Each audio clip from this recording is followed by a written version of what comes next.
So, unang-una, well, na-establish nyo na po na dapat maaresto si Bato. What was the proper way of doing it? Kasi nasa loob, may habulan sa loob ng Senado, kaya nga nadapa dun sa hagdan po eh. Nasa loob na siya ng Senado, dapat ba or proper way is arestuhin pa rin siya kahit nasa loob na ng Senate premises?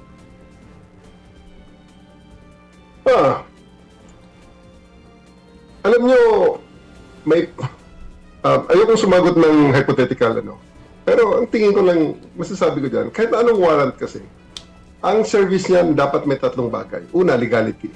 Pangalawa, operational discipline. Pangatlo, minimum necessary force. So, the service of the warrant should not be drama, hindi ito spectacle. Ang objective lang naman yan is lawful custody at hindi i-humiliate ang tao. So, I do believe na kailangan maayos ang proseso sapagkat kung maayos ang proseso, walang dahilan para maging magulo na ganyan. At tulad yan, may mga videos na yan, internal videos yan.